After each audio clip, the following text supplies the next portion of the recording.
अस्सलाम वालेकुम सामीन, welcome to my channel voice of Mona. हमारी आज की स्टोरी का नाम है इंसानियत। वो एक खाते पीते घराने से थी। बाप नहीं था, अकेली माँ थी और वो इकलौती थी। बहुत लाडों से पली। उनके घर उसकी माँ की मुंह बोली माँ आती थी। उसका एक ही बेटा था जो माहा को बहुत पसंद करता था। माहा उससे 2-3 साल बड़ी थी। वो उसे मामू कहती, मगर वो चिढ़ता, मैं तुम्हारा मामू नहीं हूँ। वो भी जान जान के बोलती। दिन गुजर रहे थे। वो उनके घर का हिस्सा था। सारे अंदर बाहर के काम वही करता। माहा उसे नाम लेकर बुलाने लगी। अबीर, मेरी ये बुक ला दो। माँ ने कहा, ये क्या बदतमीज़ी है। वो बोली, अबीर ने कहा है तुम्हारा मामू नहीं हूँ, मुझे अबीर बुलाया करो।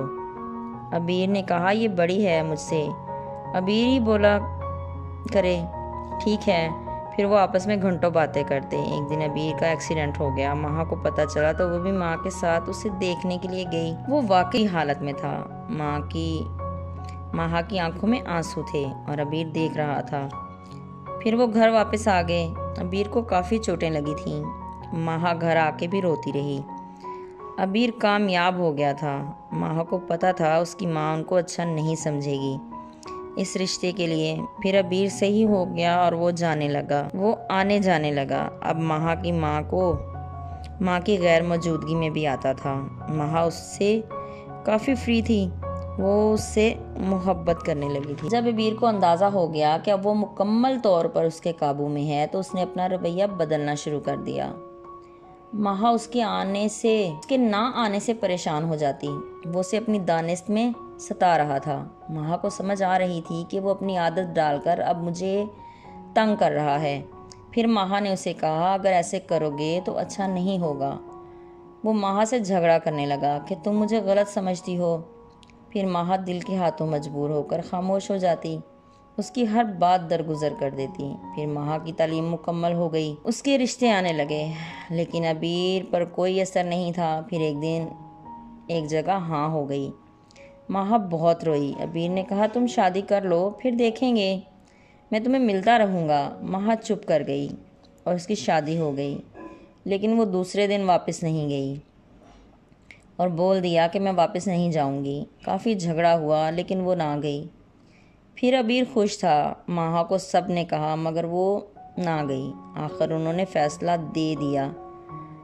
फिर माँ बैठी रही, लेकिन अबीर ने रिश्ता नहीं भेजा। वो आता जाता रहा। माँ को अब उससे नफरत होने लगी थी। पता नहीं वो क्या चाहता था, लेकिन माँ को एहसास हो गया था कि उसमें इंसानियत नाम की चीज़ ही नहीं है। उसको जलील करवा रहा है। वो थक गई थी सबके सवालों का जवाब दे देकर। उसने अबीर से बोल दिया कि अगर तुमने मुझसे शादी नहीं करनी थी तो ये सब क्यों किया। वो बोला, वो फिर उसे अपनी बातों से बहला लेता। फिर माँ के लिए रिश्ता आ गया। अब अबीर ने फिर बोल दिया कि तुमसे मैं शादी नहीं कर सकता और ना ही हमारी शादी हो सकती है। मैं गरीब हूँ, तुम्हारी माँ रिश्ता नहीं देगी, इसलिए मैंने आज तक अपने वालिदैन को नहीं भेजा। माँ ने बोला, फिर इसका क्या हल है तुम्हारी नज़र में। वो खामोश हो गया और चला गया।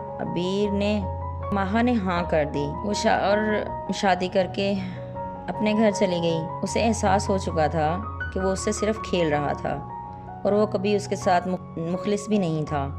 माँ ने फिर पलट कर भी नहीं देखा।